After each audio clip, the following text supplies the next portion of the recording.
My name is Lucian Trent, and at my sister's wedding, her father-in-law looked straight through me, as if I were made of glass. He brushed past with the kind of practiced indifference only men like him can pull off. No nod, no glance, just that cold, dismissive air of someone who spent his life pretending people like me don't matter. I stood there in my tailored navy suit, sipping my drink, and smiled to myself. Because what Roland Road didn't know was that he'd spent the last half year trying to buy out a tech startup he relied on. A startup I co-founded, a company I built from scratch while raising my sister out of the wreckage of the life we used to know. But Roland wasn't looking for depth. He never looked past the surface. He saw what he expected. Someone forgettable. An extra in the background. A nobody. And I was fine with that.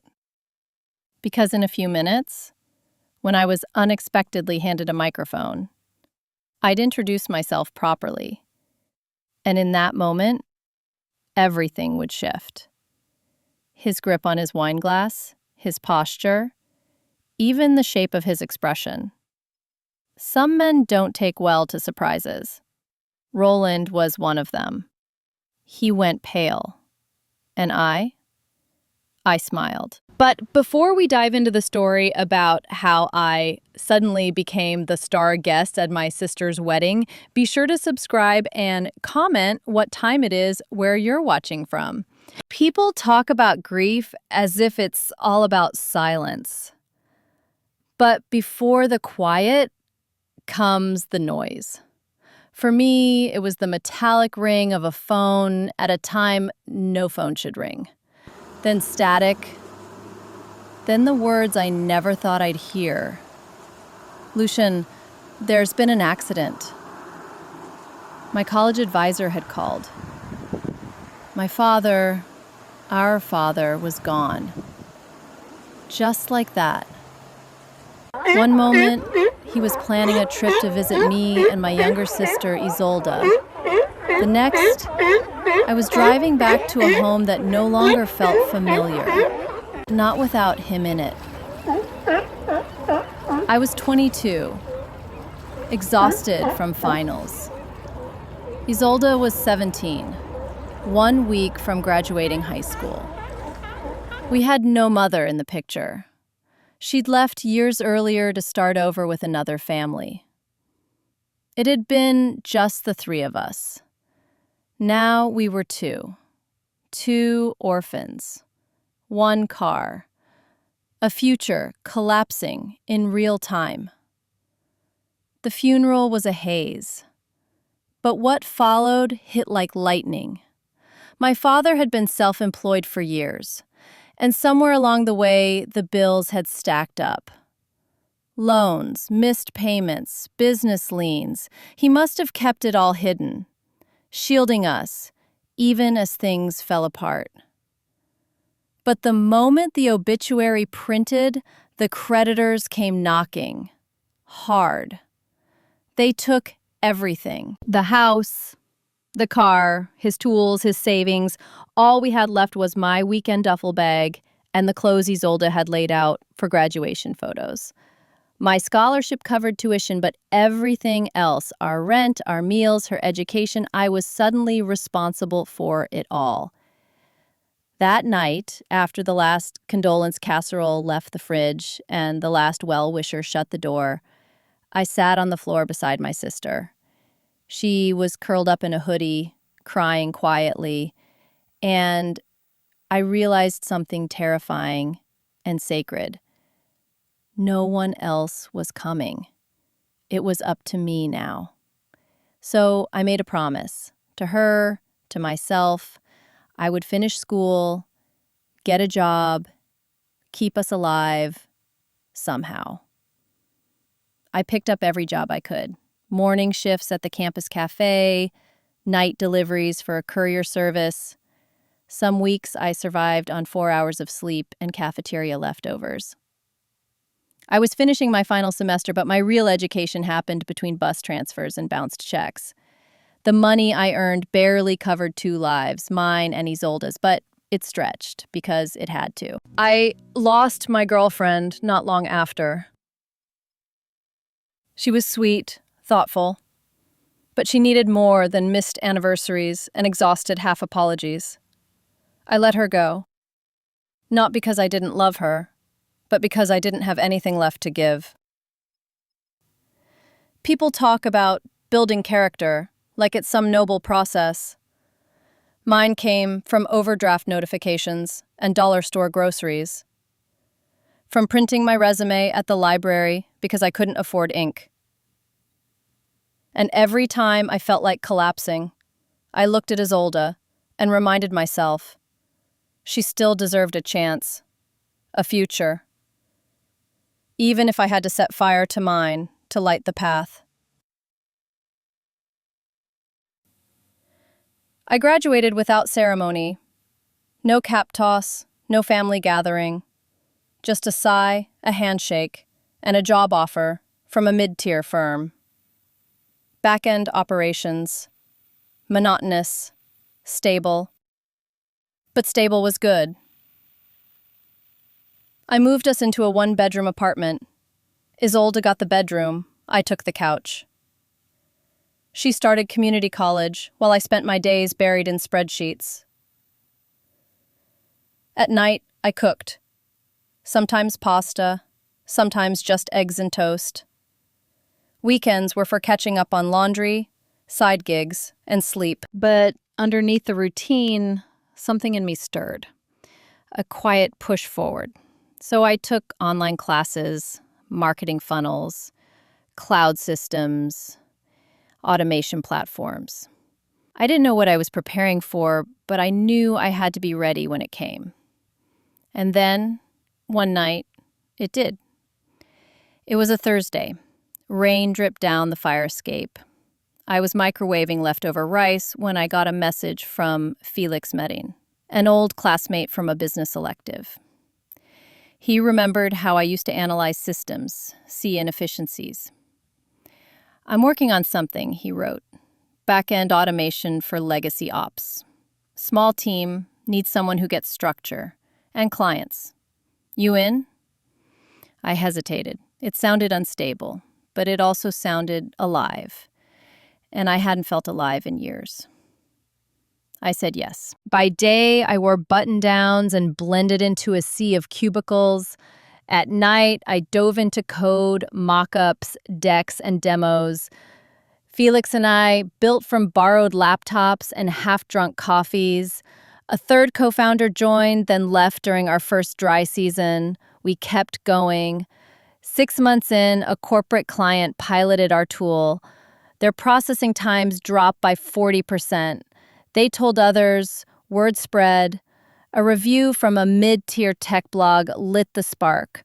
Suddenly, our inbox was on fire. But I didn't quit my day job. Not yet. I'd learned early how fragile success could be. I handled customer support during lunch breaks, logged bugs before sunrise. Felix did the pitches, the TEDx talks, the press. I preferred staying behind the curtain. Because while others chase prestige, I chased something quieter. A life where my sister didn't flinch at checkout lines, where she could sleep without worry.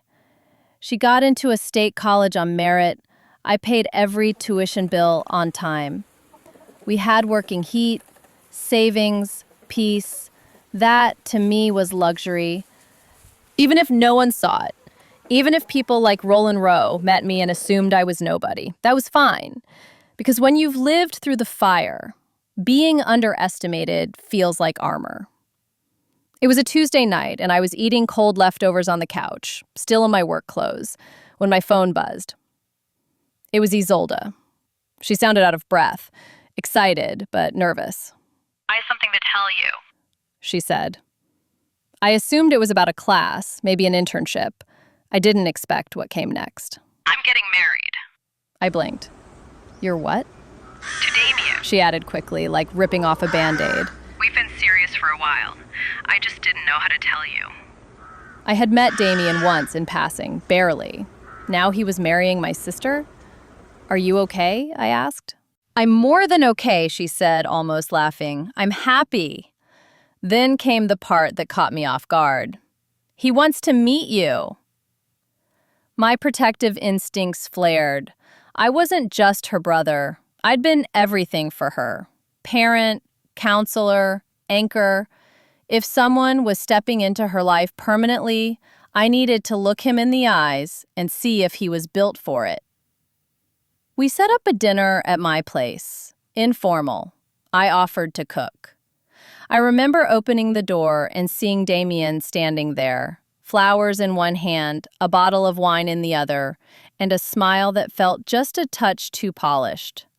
We sat, we talked. He was pleasant, polite, clearly adored my sister. But then his last name came up. Rao, I repeated, letting it roll around in my head. He gave a slight nod. My father is Roland Rao. There it was. The name hit me like a punch through silk. Roland Rao was one of the industry's most aggressive acquisition sharks. Our team had fielded months of backdoor offers from his firm. Coded language, layered through intermediaries, suggesting he wanted to partner with our company. He didn't want to collaborate, he wanted to own.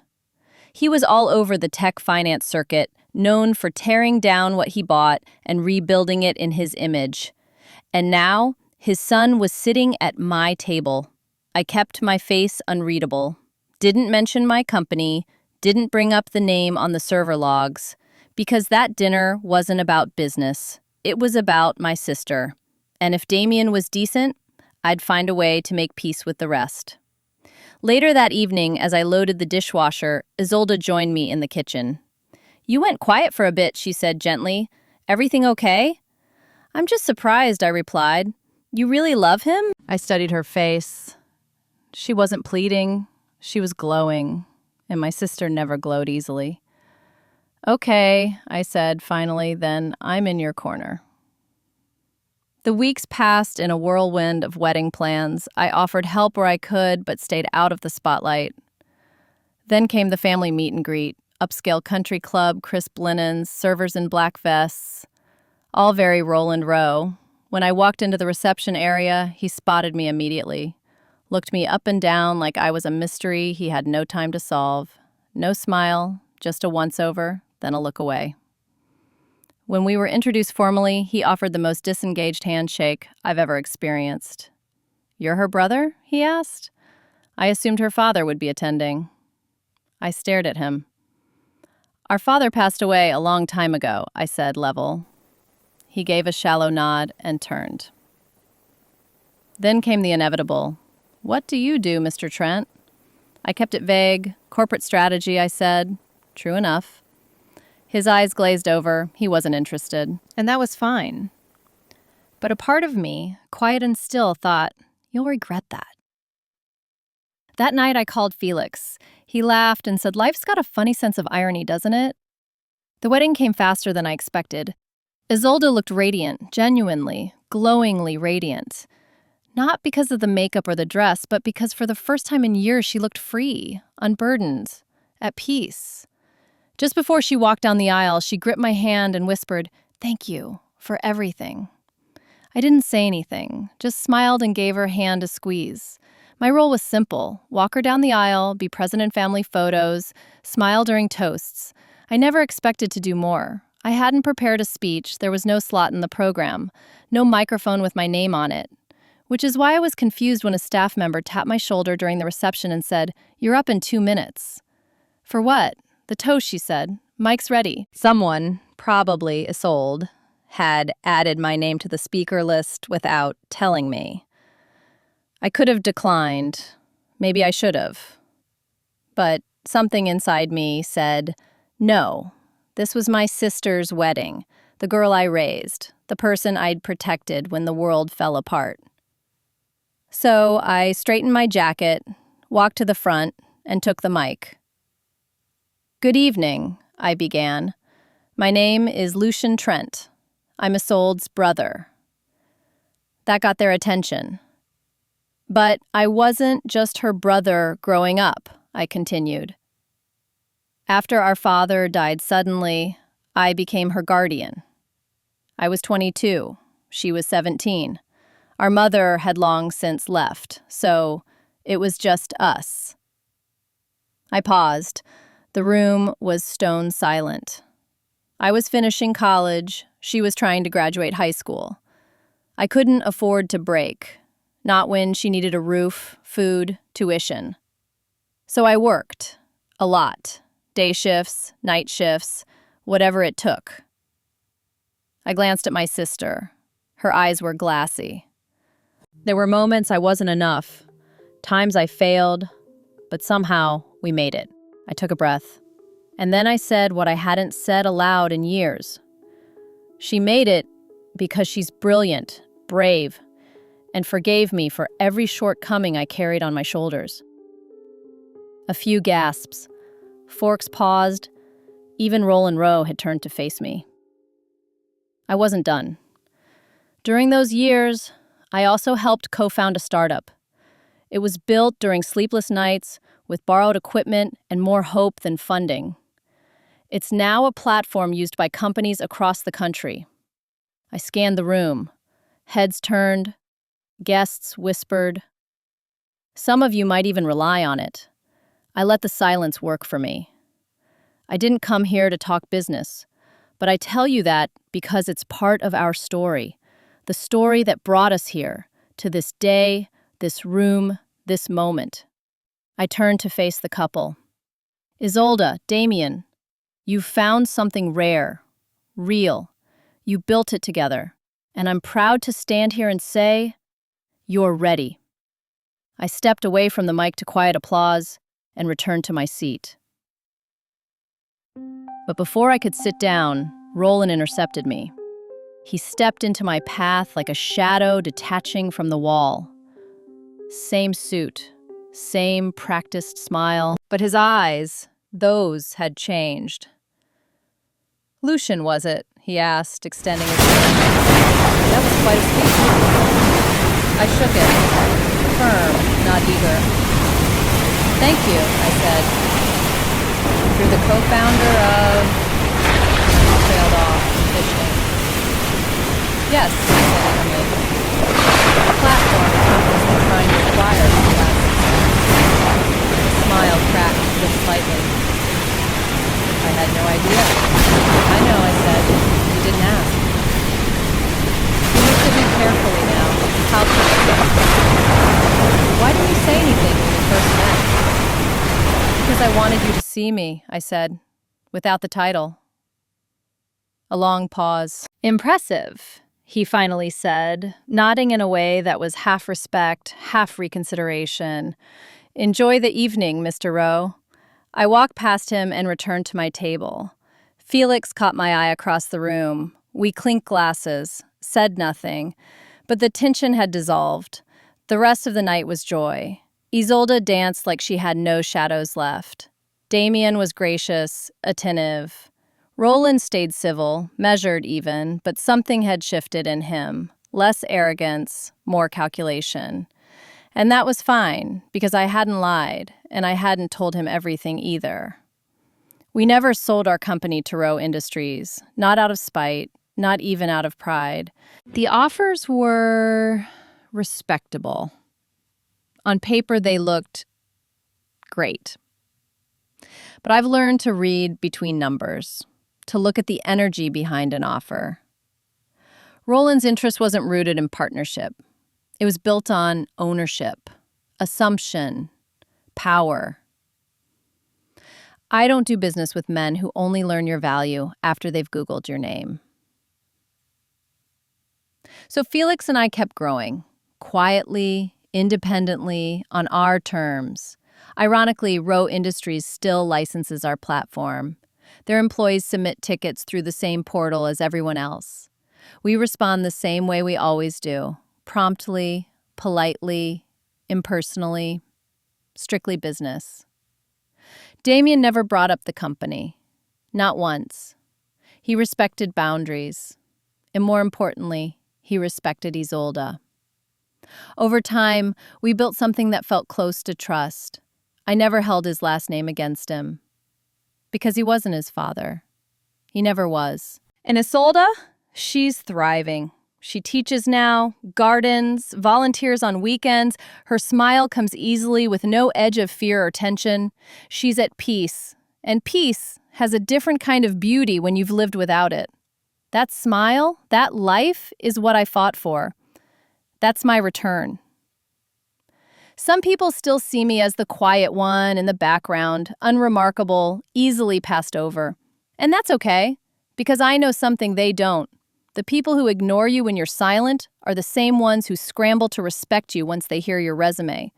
But by then, their respect doesn't matter. True respect doesn't arrive with applause or business cards. It shows up in the unseen hours, in the years you carry someone else's weight without complaint, in the choices you make when no one's watching. Roland's mistake wasn't underestimating me. It was assuming that being unseen meant being unimportant. But I never needed the spotlight. I just needed to make sure my sister was okay. And now, she is. That's more than enough.